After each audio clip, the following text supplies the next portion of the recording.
এই মুহূৰ্তত চৰকাৰী কৰ্মচাৰীসকলৰ বাবে জনাব বিচাৰিছোঁ বৃহৎ সুখবৰ। এইবাৰ কৰ্মচাৰীসকলৰ পূজাৰ পূৰ্বে দৰমহা বৃদ্ধি পাব।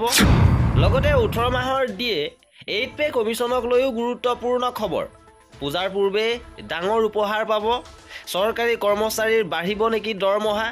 ডাঙৰ সিদ্ধান্তৰ দিশে এইবাৰ চৰকাৰ 7 পে কমিশ্যনৰ কেইবাটাও গুৰুত্বপূৰ্ণ খবৰ আহিছে। সবিশেষ খবৰৰ বাবে ভিডিঅ'টো প্ৰথমৰ পৰা শেষলৈকে চাই থাকিব। পূজাৰ পূৰ্বে চৰকাৰী কৰ্মচাৰীসকলৰ বাবে অত্যন্ত ডাঙৰ খবৰ আহিব পাৰে। ছেপ্টেম্বৰত ডাঙৰ ঘোষণা হ'ব পাৰে বুলি খবৰ আহিছে। বৰ্তমান কেন্দ্ৰীয় চৰকাৰৰ কৰ্মচাৰীসকলে 50% হাৰত দিয়ে লাভ কৰি আছে।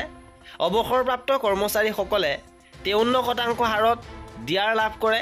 আৰু খবৰ অনুসৰি ছেপ্টেম্বৰতে 3%কৈ পুনৰ দিয়ে বৃদ্ধি হ'ব, যিটো পূজাৰ পূৰ্বে অত্যন্ত ডাঙৰ খবৰ বুলিয়ে ক'ব পাৰি।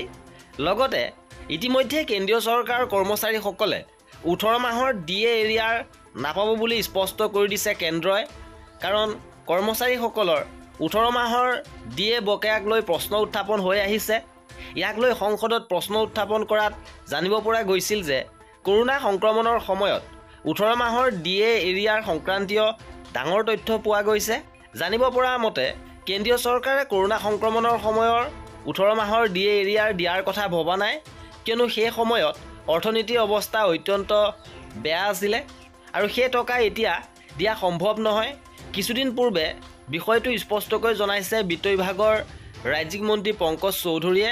গতিকে 18 মাহৰ দিয়ে এৰিয়াৰটো প্ৰদান কৰা নহ'ব।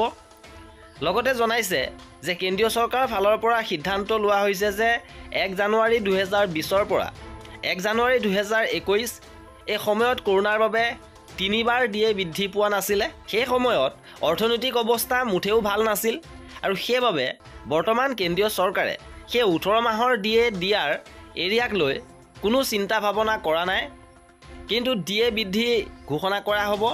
উল্লেখযোগ্য যে কেন্দ্ৰীয় চৰকাৰৰ কৰ্মচাৰীৰ বাবে নতুনকৈ যি দিয়ে বৃদ্ধি হ'ব সেয়া 3% বৃদ্ধি হ'ব পাৰে বুলি কোৱা হৈছে, খবৰ প্ৰকাশ হৈছে। লগতে এই ঘোষণা ছেপ্টেম্বৰত হ'ব পাৰে, কিন্তু কাৰ্যকৰী হ'ব 1 জুলাই 2023ৰ পৰাই।